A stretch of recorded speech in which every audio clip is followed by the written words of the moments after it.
Glória a Deus, louvado seja o nome do Senhor. Eu quero pedir que você abra a sua Bíblia no livro de Deuteronômio. Deuteronômio capítulo 4.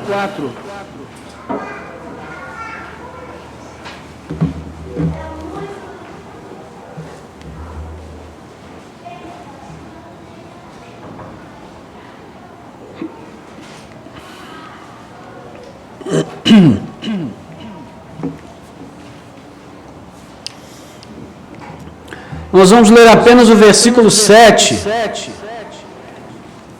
Já que a minha linda esposa ficou de pé, eu peço que vocês fiquem também. A Cláudia também já ficou, irmã Cleusa. Então, capítulo 4, nós vamos ler apenas o versículo 7. Vamos ler juntos, a uma só voz, ok? É uma pergunta.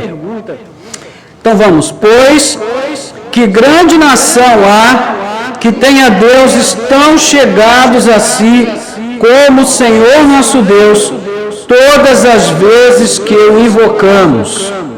Vamos ler de novo.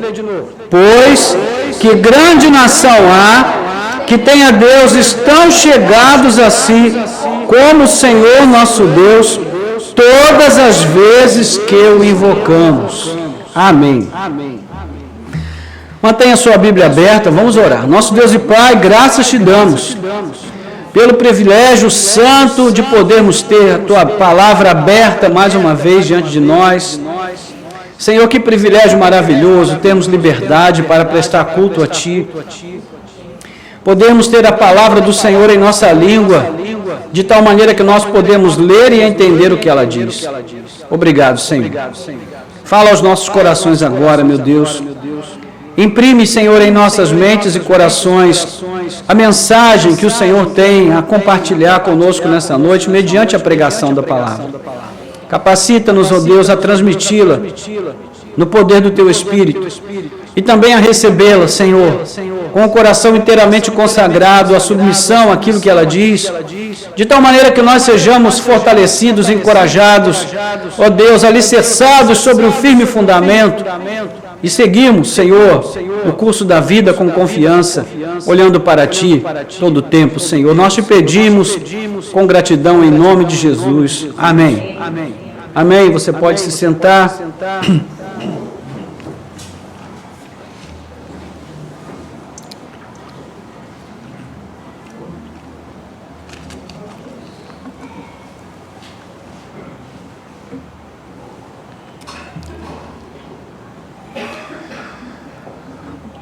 Quando eu era criança, fui criado numa família de 6 irmãos.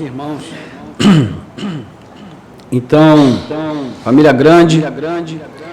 O pai trabalhava no Departamento Nacional de Estradas e Rodagem, recebia naquela época um salário muito pequeno, então as coisas eram bem apertadas.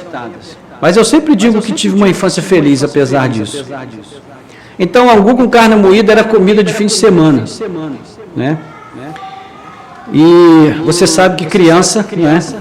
Criança tem aquele monstrinho no estômago, ainda mais quando chega ali na faixa dos 10 anos, a partir daí, ele tem um monstrinho ali no estômago que nunca sossega, né?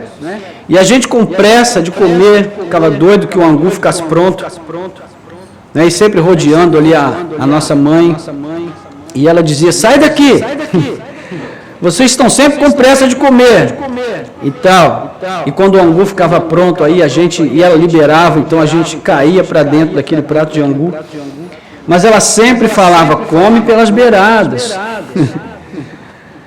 Eu não sei quem já teve oportunidade aqui de engolir uma colherada de angu quente. É uma experiência terrível. Porque ele não esfria rápido. Quando você coloca um pedaço de angu na boca, o fubá retém o calor durante muito tempo, né? E virava, mexia, a gente estava com a língua queimada, com o céu da boca queimado por causa da pressa. Então, a pressa, além de não resolver a nossa necessidade, que era saciar a vontade de comer o angu, ainda acrescentava sofrimento para nós. E geralmente a pressa produz isso na vida das pessoas. Além de ela não resolver nada, ela ainda acrescenta sofrimento. Né? Uma frase atribuída ao escritor holandês Simon Westdijk diz o seguinte: a incredulidade é impaciente, mas a fé ignora a pressa. Vou repetir, a incredulidade é impaciente, mas a fé ignora a pressa. Esse bem poderia ser o epitáfio da maioria daqueles israelitas que morreram lá no deserto, desde a saída do Egito até a entrada de Canaã. Epitáfio é aquela frase que é escrita nas lápides, né? Quando as pessoas morrem, então, geralmente as famílias gostam de escrever uma frase que defina alguma coisa relacionada àquela pessoa. Então, essa frase, a incredulidade é impaciente, a fé ignora a pressa, ela poderia ser escrita na lápide daqueles israelitas que morreram lá.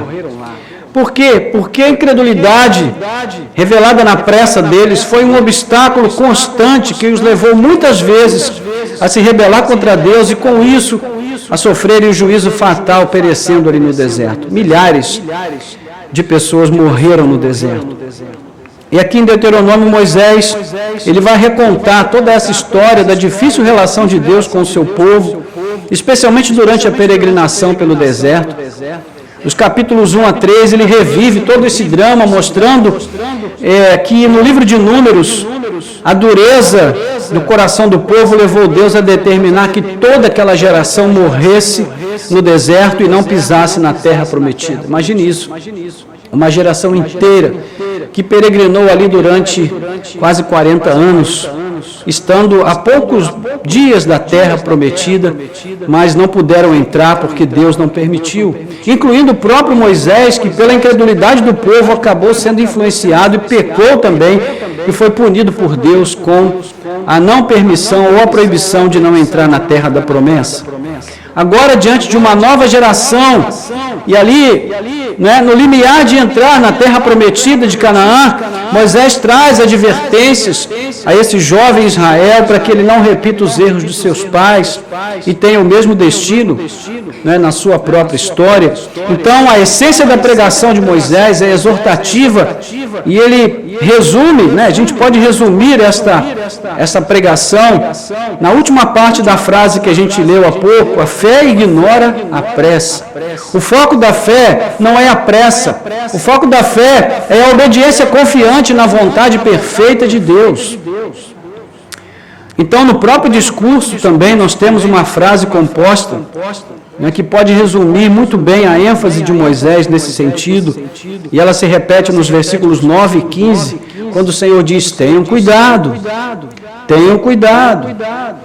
E tenham cuidado em quê? Ele diz: tenham cuidado em guardar bem a sua alma. Guardar bem a sua alma. Nos faz lembrar daquela passagem lá de Provérbios capítulo 4, quando diz que de todas as coisas que devemos guardar acima de tudo o nosso coração, a nossa alma.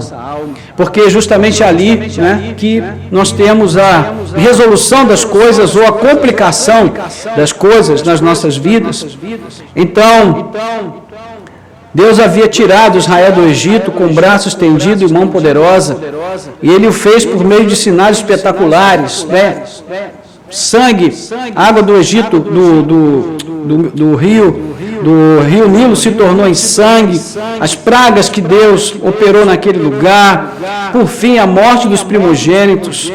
E num primeiro momento, essa forma tão extraordinária como Deus agiu trouxe muita confiança ao povo de Israel. Mas foi justamente essa abundância de sinais e maravilhas que acabou deixando o povo israelita mal acostumado, né? Então, os seus corações foram tomados da ideia de que eles seriam conduzidos à terra da promessa sem maiores dificuldades, sem grande esforço, sem sofrimento, sem contratempo pelo caminho. Porque o Deus que estava com eles era esse Deus poderoso que operava maravilhas. E de fato era. Então eles o viam como um Deus bonachão, né? Aquele Deus ali cheio de bondade ingênua, que não exigia nada em troca do seu cuidado atencioso. E então eles desenvolveram a sua fé com base nessa equação. Presença de Deus é igual a provisão constante e ausência de dificuldades. E qual é o problema de se desenvolver uma fé nesses termos, irmãos? O problema é que essa não é toda a verdade a respeito de Deus, não é? Ele também promove desafios e lutas e sofrimentos no caminho do seu povo. Então, logo que a marcha pelo deserto começou, começaram também as dificuldades. E Deus não tinha planos de resolver todos os problemas, embora Ele pudesse resolver, embora Ele tivesse o poder de fazer isso. E por quê? Porque no capítulo 8 de Deuteronômio, o Senhor explica que Ele os levou àquele deserto com um propósito de provar os seus corações nas dificuldades, para ver se de fato eles temeriam o Senhor ou não, para que eles entendessem que o homem não sobreviveria somente do pão, mas de toda palavra que procede da boca de Deus. Ou seja, a sua fé não iria sobreviver do pão, mas da confiança na palavra de Deus, conforme nós vamos ler depois no capítulo 8, versículo 3. Então, por isso, o contexto do nosso versículo de base, ele está cheio de advertências. Então, veja comigo aí, por exemplo, versículos 1 e 2. O Senhor faz uma advertência importante para eles. Agora, pois, ó Israel, ouça os estatutos e os juízos que eu lhes ensino, para que vocês os cumpram, para que vivam. Entrem e tomem posse da terra que o Senhor, o Deus de seus pais, está dando a vocês. Agora veja isso, não acrescentem nada à palavra que eu lhes ordeno, nem diminuam nada dela, para que vocês guardem os mandamentos do Senhor, o Deus de vocês, que eu lhes ordeno. Então veja, não acrescentem, nem diminuam nada da palavra revelada pelo Senhor. E por que essa advertência é importante? Porque quando o povo de Deus se vê em dificuldades, e essas dificuldades exigem, por causa da pressa deles, uma ação imediata para resolver a situação, e Deus não opera de imediato, então nós acabamos tomando a rédea da situação nas mãos, e nós começamos de algum modo, interpretar a palavra de Deus de tal maneira que ela nos dê razão, que ela nos dê motivos, que ela nos dê subsídio para que nós possamos agir daquela forma que nós sabemos que não é da vontade de Deus. Entende isso? Então nós estamos com pressa. Deus não está agindo conforme nós esperávamos, no tempo que nós esperávamos. Então, nós começamos a procurar versículos bíblicos que se apoiem, em que possamos nos apoiar para agir daquela pressa que temos e resolver os problemas por nossa própria conta. Mas veja a advertência que Deus faz: não acrescentem, não diminuam, obedeçam a palavra como ela é, fiquem com a palavra, permaneçam firmes na palavra, façam da palavra o fundamento das suas vidas. Então, a disposição em obedecer a palavra de Deus é vida. Mas a rebeldia contra ela, ou a adulteração dela, significa morte. É por isso que ele começa dizendo: obedeça os meus estatutos e vivam. E o contrário também vale. Depois, no segundo ponto aí que ele vai advertir, no versículo 3 e 4, acompanha aí comigo, ele diz: com os seus próprios olhos, vocês viram o que o Senhor fez por causa de Baal-Peor, pois o Senhor, seu Deus, eliminou do meio de vocês todos os que seguiram Baal-Peor. Porém, vocês que permaneceram fiéis ao Senhor, seu Deus, todos hoje estão vivos. Ou seja, lembrem-se da diferença do resultado que colhem os fiéis e os infiéis. São resultados diferentes, para respostas diferentes à palavra de Deus. Aqueles que são fiéis, eles colhem a vida. Os que são infiéis, colhem a morte. O que aconteceu ali envolvendo Baal-Peor? A questão é que em Moabe, naquele período de Balaão, quando Balaão recebe ali uma ordem de Balaque, recebe dinheiro para profetizar contra o povo de Israel. E então Balaão vai fazer a sua parte no combinado ali. Mas quando ele chega numa parte do caminho, o Senhor fala com ele: você não vai amaldiçoar esse povo. Pelo contrário, você vai abençoar.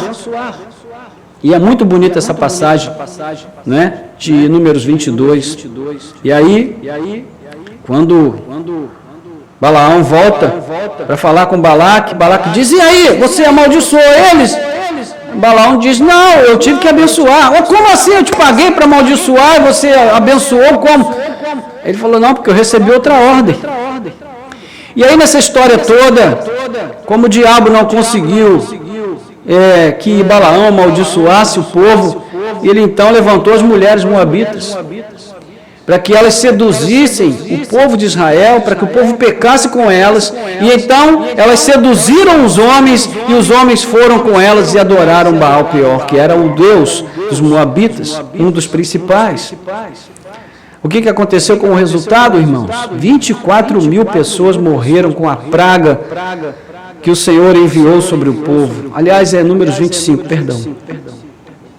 Por outro lado, os que permaneceram fiéis ao Senhor estavam vivos para contar a história, agora, nesse momento em que a palavra de Deus está sendo dita por Moisés. Então percebe a diferença? A diferença do resultado é a diferença da escolha que se faz. Se escolhemos andar segundo a palavra de Deus, vivemos, colhemos a vida, colhemos paz, colhemos o sustento e a provisão que vem do Senhor. Mas, se escolhemos a desobediência, o caminho certamente nos levará à morte. Não é? E aí segue as advertências aqui, no versículos 5 e 6, quando ele vai dizer ainda: eis que eu lhes tenho ensinado estatutos e juízos como o Senhor meu Deus me ordenou, para que vocês os cumpram na terra que passarão a possuir. Portanto, guardem e cumpram essas leis, porque isto será sabedoria e o entendimento de vocês aos olhos dos povos que, ouvindo todos esses estatutos, dirão: de fato, este grande povo é gente sábia e inteligente. Ou seja, é a boa relação com a palavra de Deus que os distinguirá dos outros povos, é o que Moisés está dizendo. Nós falamos sobre algo parecido hoje pela manhã, não é? Quem esteve aqui deve estar se lembrando disso. Nós falamos como o bom testemunho cristão é que distingue o cristão do mundo. Ao passo em que o mau testemunho cristão faz com que o cristão se torne, neste próprio mundo, uma nulidade. A sua vida não serve para nada, porque ela não ilumina, ela não é sal, ela não é luz, ela não faz diferença, ela não leva a palavra da salvação a ninguém, porque o seu discurso sem palavras faz com que as suas palavras não tenham nenhum poder. O seu mau testemunho anula o poder da palavra que ela poderia compartilhar com as outras pessoas. Então, Moisés está dizendo aqui para o povo algo semelhante ao que Jesus disse para os seus discípulos. Moisés está dizendo: olha, vocês são sal e luz. É com vocês que o Senhor está contando para levar a sua palavra aos outros povos, mas a sabedoria de vocês, e em que consiste essa sabedoria? Em obedecer a Deus. Essa sabedoria é que vai distinguir vocês entre os outros povos, porque os outros povos dirão: de fato, essa gente é sábia e inteligente. Então, o sinal de inteligência no crente qual é? Obedecer a Deus. Porque isso traz pouco sofrimento, poucos dissabores para nós na caminhada neste mundo. E por fim, uma quarta advertência ainda, que nós já citamos aqui nos versículos 8 e 9, também no 15, onde ele vai dizer, ouça bem: e que grande nação há que tem estatutos e juízos tão justos como toda esta lei que hoje eu lhes proponho. Então, somente tenham cuidado e guardem bem a sua alma, para que vocês não se esqueçam daquelas coisas que os seus olhos têm visto, e elas não se afastem do seu coração todos os dias da sua vida. Vocês também contarão isso aos seus filhos e aos filhos dos seus filhos. Ou seja, Além de guardar o testemunho, Israel ainda precisava comunicar o testemunho às gerações vindouras. E no versículo 15 ele repete a advertência: tenham cuidado, guardem bem a sua alma. Diga aí para o seu vizinho: tenha cuidado, guarde bem a sua alma.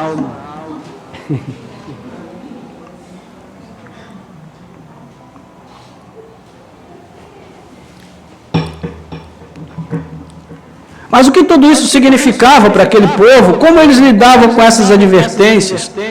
Bom, aquele povo era muito prático, muito pragmático. A questão para eles era simples. Se não há milagres, se não há sinais e maravilhas acontecendo, isso quer dizer apenas uma coisa: Deus não está conosco. Não está acontecendo nada, então Deus não está conosco. E eu pergunto para você, não é assim que a gente se sente também, irmãos? No dia a dia. Quando a gente está ali numa situação de aflição e angústia, a gente ora, e não acontece nada. O que a gente pensa? Deus não está comigo. E Ele não está ouvindo a minha oração. Mas, irmãos, o silêncio de Deus não significa omissão de Deus. O silêncio de Deus não significa que Deus esteja ausente nas nossas vidas. O silêncio de Deus significa apenas que Ele está nos dizendo sem palavras: espere, seja paciente. A paciência é uma virtude. Não é? O apóstolo Paulo vai dizer no capítulo 5 aos Romanos que o Senhor permite que nós tenhamos lutas e tenhamos tribulações, porque a tribulação produz a experiência produz a paciência produz a perseverança, e a perseverança produz a esperança. Então, até a espera que Deus nos permite usufruir, desfrutar dela, ainda que para nós não seja bem desfrutar, para nós é um sofrimento esperar, mas até essa espera, ela é também didática, ela nos ensina, ela é pedagógica, ela tem uma função, e essa função é uma bênção para nós. Amém, irmãos? Então, essa questão é muito clara, né? E ela é também bem explicada por Moisés em cada uma das porções dos seus discursos aqui no livro de Deuteronômio, né? Mas ela também é muito exemplificada em determinados eventos, como por exemplo na questão lá de Massá e Meribá. Lá em Êxodo capítulo 17, você vai ver que eles chegam naquela região e estão com sede, e não tem água para beber, e eles começam a murmurar. E aí Moisés e Arão ficam irritados. E Moisés, naquela irritação, ele acaba falando que não devia, e nessa fala de Moisés, ele acaba deixando de glorificar a Deus, como quem está buscando glória para si mesmo e para seu irmão Arão, e nisso eles são reprovados e ficam fora da terra prometida. E veja, ali surgiu uma questão e o povo fez a pergunta: está o Senhor no meio de nós ou não? Está o Senhor no meio de nós ou não? Qual foi a causa eficiente dessa crise? Foi a aparente indiferença de Deus. Deus não se mostrou logo para resolver o problema da água.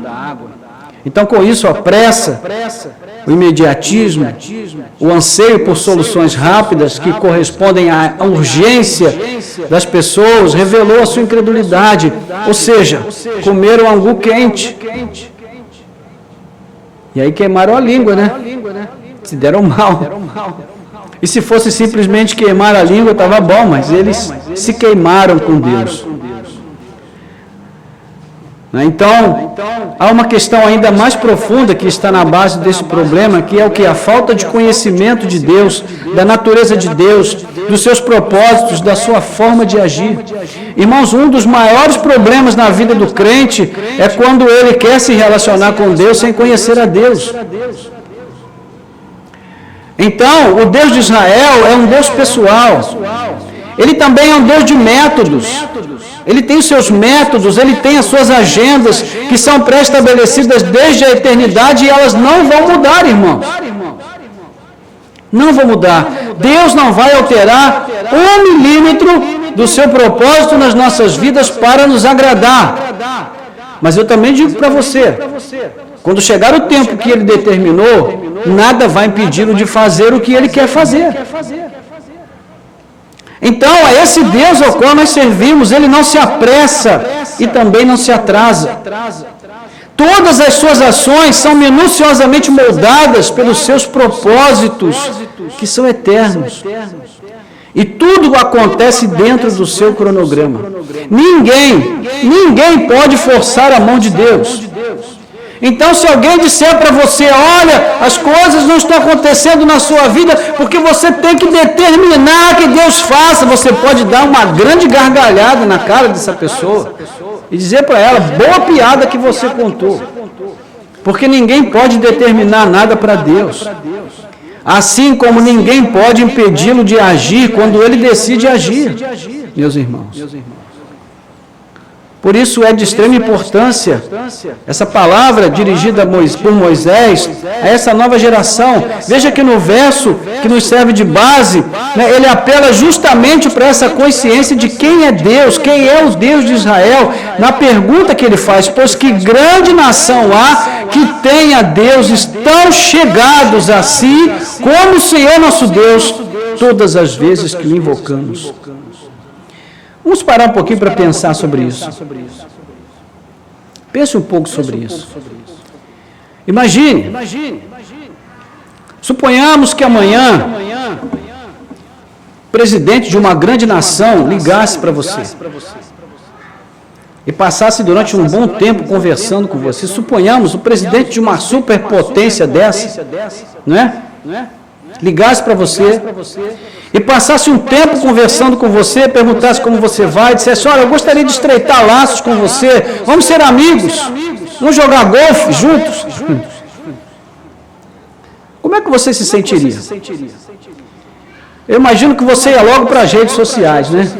Botar lá no Instagram, olha, o presidente tal ligou para mim. Marcou o encontro, vou jogar golfe com ele semana que vem. Olha, o número dos teus seguidores ia disparar. As pessoas iriam atribuir uma importância enorme a você, porque você recebeu a ligação, não é, do presidente de uma superpotência mundial. Mas eu pergunto para você, que importância tem esse presidente da superpotência? Ele é só um ser humano. Ele tem um tempo de validade. Cedo ou tarde, o tempo de validade dele nesse mundo vai acabar. E ele vai para o mesmo buraco que todos vão. Vai ser comido pelos mesmos vermes. Irmãos, não tem um verme especial que come a carne do rico e o outro que come a carne do pobre. É o mesmo verme. É o mesmo buraco. É a mesma corrupção. É a mesma degradação. Não sobra nada. Não há diferença. É por isso que a morte é uma das coisas mais justas que existem na história humana, porque ela nivela todo mundo por baixo.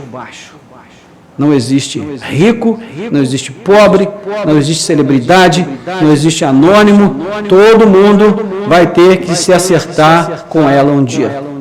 E felizes são aqueles que estão em Cristo, porque sobre eles a morte não terá domínio. Louvado seja Deus. Ela não poderá retê-los, eles serão ressuscitados por Cristo.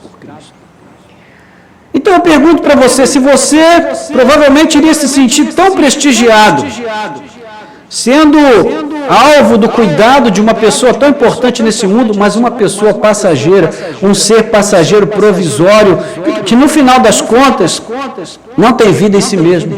Eu pergunto para você, o quão mais privilegiado você é, né? Sendo amigo, filho, cuidado, tendo essa comunhão, essa intimidade com o Deus que é o Senhor de todo o universo, que existe desde sempre para sempre na eternidade, que é o Senhor de tudo e de todos, mas ao mesmo tempo Ele é um Deus chegado a você. Ele tem comunhão contigo, Ele te ouve quando você ora.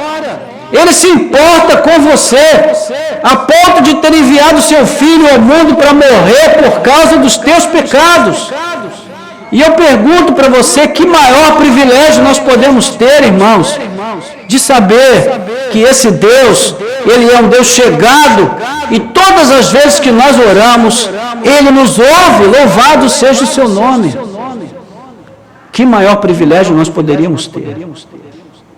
É por isso que essa pergunta de Moisés é tão importante, porque ela nos faz refletir. Que grande nação, ou seja, que nação é tão importante, que governante é tão importante, que tenha um Deus tão chegado como o nosso Deus, todas as vezes que nós o invocamos, irmãos. O que se destaca aqui não são os privilégios de Israel, mas é o caráter único desse Deus, que os elegeu como seu povo peculiar, porque Ele quis, porque Ele é um Deus de amor e de graça. Moisés vai falar dessa natureza compassiva de Deus, diante da natureza pecaminosa de Israel. Quando estava no monte, ali ocorreu um encontro entre Deus e Moisés, quando Moisés subiu para levar as segundas tábuas da lei, porque as primeiras ele havia quebrado. Quando o povo, chegando lá de volta na primeira vez, ele encontrou o povo adorando bezerros de ouro, e então na segunda vez ele sobe o monte, e o Senhor vai se revelar a ele. Ele diz: o Senhor Deus compassivo e bondoso, tardio em irar-se e grande em misericórdia e fidelidade, que guarda a misericórdia em 1000 gerações, que perdoa a maldade, a transgressão e o pecado, ainda que não inocente o culpado, e visita a iniquidade dos pais nos filhos, e dos filhos até a 3ª e 4ª geração. E imediatamente Moisés curvou-se para a terra, adorou o Senhor e disse: Senhor, se agora alcancei favor diante de ti, continua no meio de nós, porque este povo é teimoso. Perdoa a nossa iniquidade e o nosso pecado, e toma-nos por tua herança. Êxodo capítulo 34, versículos 6 a 9. Você percebe o que está acontecendo aqui? De um lado, Deus se revela como um Deus misericordioso, tardio em irar-se, que perdoa o pecado, que acolhe, que aceita, que estende a mão, ainda que Ele não perdoe, ainda que Ele não deixe impune o culpado. E do outro lado está um povo que, como o próprio Moisés testemunha, é um povo teimoso. Então ele diz: Senhor, continua no meio de nós apesar de nós. Continua no meio de nós por causa da tua graça. Continua no meio de nós por causa da tua misericórdia. Perdoa a nossa iniquidade, o nosso pecado, e toma-nos por tua herança. Então é este tipo de relacionamento entre nós e Deus, irmãos. Ele não se baseia em mérito da nossa parte. O que nós temos para entregar a Deus é necessidade. Enquanto Ele é um Deus de amor abundante, de graça abundante, de relacionamento chegado, próximo ao alcance da oração dos seus filhos. Louvado seja o nome do Senhor. Esse é o nosso Deus. Então, na oração, que é o meio pelo qual Ele nos deu para ter acesso a Ele, Ele vai se revelar e vai revelar a sua graça e o seu amor, mas as suas ações ou a sua aparente omissão não são determinadas pelas nossas orações em si mesmas, mas por sua vontade soberana. Ele é que determina o que Ele vai fazer, se Ele vai fazer, quando Ele vai fazer e como Ele vai fazer. Então, nós humildemente suplicamos e deixamos a seu encargo a determinação do que tiver de ser. E já a caminho de concluir, o fato é que nós devemos ser misericordiosos com o povo de Israel. Porque nós, que somos o Israel presente, também temos essa tendência de restringir a nossa fé, a nossa confiança, e condicioná-la à presença ou à ausência de sinais e maravilhas. Como nós falamos, se as coisas estão acontecendo, então, Deus está comigo. Mas se não estão acontecendo, nós dizemos: acho que Deus não está. O motivo é a mesma pressa, que revela a mesma incredulidade. E o perigo, irmãos, é que nós caiamos nas mesmas armadilhas que o Israel do passado caiu. Como alguém já frisou bem a esse respeito, Quando cremos somente por causa do poder revelado nos milagres e sinais. Quando falta o poder, não somos capazes de sobreviver às contrariedades. O nosso culto não é dirigido a Deus, mas ao seu poder, aos milagres e sinais. O maior problema com o culto ao poder é que ele precisa sempre de uma nova demonstração para se manter ativo. Aqui surge um problema. Deus não tem compromisso com esse culto. Ele não se disporá a oferecer um show todas as vezes que nós nos sentimos desmotivados. Se o nosso entendimento sobre ele não estiver claro, passaremos todo o tempo de escassez e luta acusando a Deus ou aos outros. Isso é um fato, irmãos. É um fato. Quando as coisas não saem como nós esperamos, nós acusamos ou a Deus ou as outras pessoas. Dificilmente olhamos para dentro de nós mesmos e avaliamos a nossa própria situação diante de Deus. Será que não é pressa? Será que não é ansiedade? Se for, ainda assim o Senhor nos convida a lançar a nossa ansiedade diante dEle, porque Ele tem cuidado de nós. Não é? Então vamos ter que repetir a pergunta de Moisés para nós mesmos muitas e muitas vezes, até que nós possamos ter uma resposta correta, com base num relacionamento correto com esse Deus. E ao fazermos essa pergunta do verso 7, assim como Moisés, ele tinha em mente as grandes nações do seu tempo, e talvez o texto ganhe maior significado ainda para nós se nós pensarmos nas grandes potências do nosso dia, do nosso tempo, dos nossos dias, porque a mesma verdade permanece para nós ainda hoje e nós podemos ainda olhar para as chamadas superpotências do mundo e os seus governantes tão, ali, aparentemente senhores do poder, e nós podemos perguntar: que grande nação há que tenha um Deus tão chegado como o Senhor nosso Deus, todas as vezes que nós o invocamos? Que grande nação há! E é claro que hoje nós sabemos que muitas das superpotências que estão neste mundo são governadas por muitos governantes que são cristãos, que são convertidos a Cristo. Mas eles formam conosco o grande povo de Israel dos nossos dias, ou seja, nós somos o Israel de Deus. Então ainda assim vale a sentença, e a resposta é óbvia: não há nenhuma nação, nenhum povo, não há nenhum governo, nenhuma superpotência que possa se comparar ao nosso Deus. A diferença do Israel do passado para o Israel do presente é que o Deus único não se relaciona conosco como um povo étnico, nacional, como era com eles. No contexto de Deuteronômio, Deus se mostrava como um Deus exclusivo, de um povo exclusivo, mas o progresso da revelação ficou claro para nós, que Ele estenderia esta salvação a todas as nações da terra. Então hoje o Israel de Deus congrega pessoas de todas as tribos, de todos os povos, de todas as línguas e nações. Porém, ainda assim, essa congregação é definida na Bíblia como o povo de Deus, a família de Deus, como Paulo vai dizer na carta aos Efésios. É distinto dos outros povos que rejeitam a Deus e buscam outros deuses.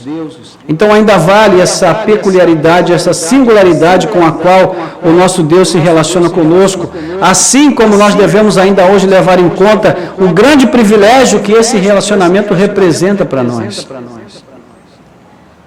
E por mais penoso, irmãos, por mais árduo e humilhante que possa ser, o deserto tem seus benefícios. Como nós vimos, ele faz parte do processo pelo qual o Senhor depura a nossa fé. Ali nós aprendemos. E o que aprendemos?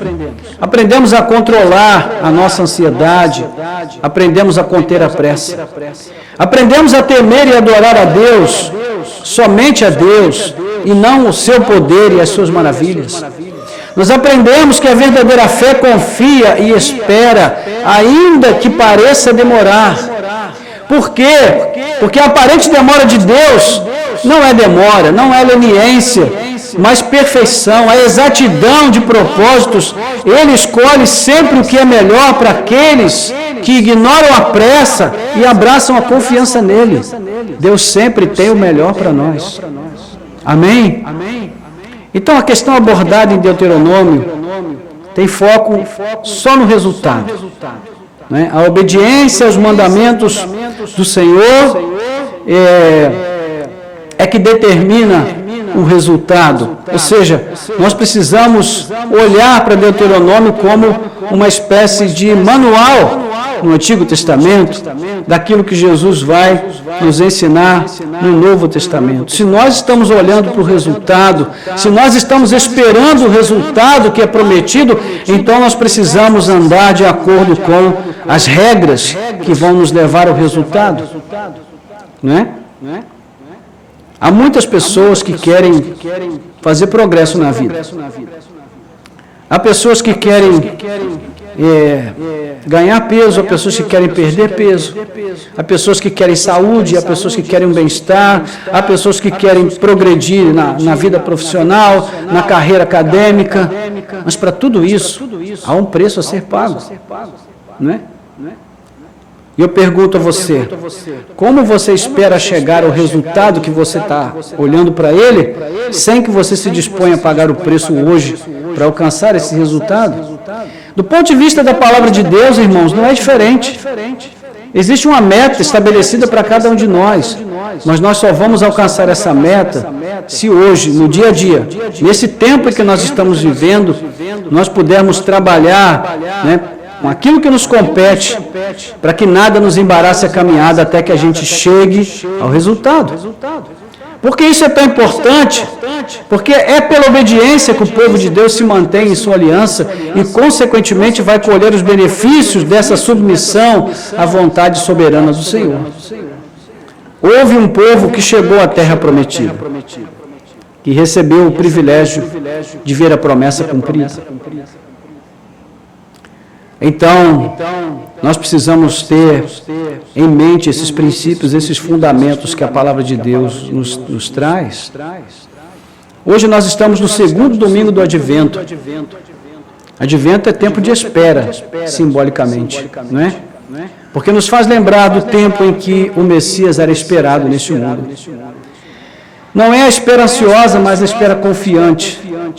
Principalmente para a nossa geração que vive depois do cumprimento de tudo, não é? O que nós vivemos hoje, o que nós sabemos hoje, lá no tempo de Moisés e de Israel no deserto, não era nada além de um rascunho com pouquíssimo sentido.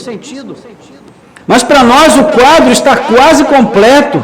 Nós sabemos, as imagens estão bem claras, o profeta que deveria vir ao mundo e que diria ao povo tudo que o povo deveria fazer, conforme Moisés promete no capítulo 18 aqui desse livro, esse profeta já veio.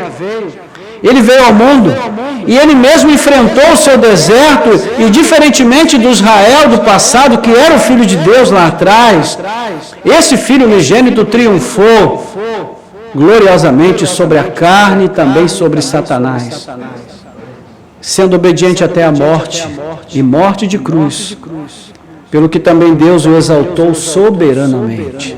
Louvado seja Deus. Então, irmãos, a trajetória de Cristo é a nossa trajetória. Ele teve o tempo de humilhação para alcançar o tempo de glorificação. Nós estamos no tempo da humilhação. Se nós formos fiéis como ele foi fiel, nós alcançaremos o tempo da glorificação. Amém? Jesus nos ensinou o que é a fé confiante. Durante a sua jornada terrena, ele jamais antecipou ou jamais retardou qualquer uma de suas ações. Pelo contrário, sempre deixou claro que seguia um cronograma. Em vários momentos dos evangelhos, nós vamos vê-lo usar frases do tipo: ainda não chegou a minha hora. Ou então, quando o Filho do Homem for levantado da terra. Ou, é chegada a hora do Filho do Homem ser glorificado. Enfim, Jesus seguiu uma agenda que era a agenda do Pai. Ou seja, Jesus jamais foi apressado, ele jamais foi leniente, ele guiava a sua mente e o seu coração, tendo sempre em vista um alvo muito bem definido. E tudo que ele fazia apontava para esse alvo, a vontade do Pai, o plano perfeito de Deus. Então eu digo para você, você tem metas na vida, tem alvos a alcançar, esses alvos estão ajustados aos propósitos de Deus para você? Tenha paciência, persevere, não deixe de crer, não deixe de esperar, porque Deus é fiel para cumprir os seus propósitos sempre no seu tempo. Então, da mesma forma, Jesus ensinou seus discípulos a viverem por essa agenda de Deus, a não temerem nada, nem ninguém, senão a Deus. Ele disse, gente, vocês não devem temer nada, nem ninguém. Porque, da perspectiva desse mundo, o pior que pode acontecer com vocês é vocês morrerem por serem fiéis a mim. Mas, por que temer? Se aqueles que destroem o corpo não podem destruir a alma? Então só Deus deve ser temido, porque Deus sim, Ele pode destruir o corpo e também lançar a alma no inferno. Portanto, Jesus disse, não temam nada, nem ninguém, senão a Deus. Não é? Por que a gente teme neste mundo aqui? Por que a gente teme os homens e as instituições? Porque nós somos apegados a esse corpo. Não é? Somos apegados. Acredito que se nós pudéssemos ser levados à glória e ver o que está reservado para nós lá, nós nunca mais seríamos apegados a esse corpo. Mas, como não foi possível que isso acontecesse para nós ainda, essa é a única forma de vida que conhecemos. E é bom que nós cuidemos bem desse corpo, porque ele nos foi dado por Deus e ele é o templo do Espírito Santo enquanto estivermos aqui. Mas essa não é a forma final que Deus planeja para nós, irmão. Então, por isso, a sua vida terrena deve ser guiada por esses valores, por esses princípios, não é? Tudo na vida de Jesus teve a intenção de revelar o Pai, de levar os seus discípulos a conhecê-lo, quem é Ele, como Ele age, qual é o seu propósito, e Ele os encorajou a procurar ânimo no fato de que Deus tem um plano, e esse plano, ele está sempre em curso na vida daqueles que são seus. O plano de Deus na sua vida está em curso agora. Nesse momento em que você está aqui sentado, Deus está agindo para que o seu plano na sua vida se cumpra. Deus nunca deixa de trabalhar. Nunca. E mais, de acordo com esse plano, Jesus venceu o mundo. E essa é a vitória dos discípulos, essa é a sua vitória, é a minha vitória, é a vitória de todo o povo de Deus. Então, em Jesus fica bem claro o que é a fé confiante. É essa fé que vive pela agenda de Deus, guiada pela palavra de Deus, pois é nela que esse plano perfeito é revelado do princípio ao fim. Louvado seja o nome do Senhor. Então, irmãos, a título de aplicação, e aqui a gente conclui, eu quero dizer para você, quero que você ouça isso com todos os ouvidos que você tiver. Deus não está demorando. Amém? Diga isso para o seu vizinho. Deus não está demorando.